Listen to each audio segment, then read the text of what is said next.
لم يكن الذين كفروا من أهل الكتاب والمشركين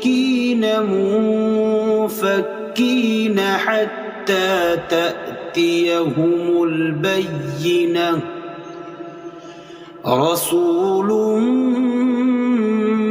من الله يتلو صحفا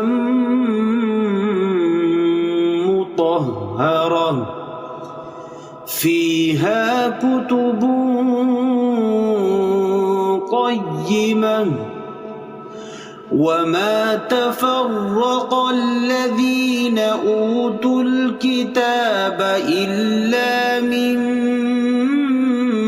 بعد ما جاءتهم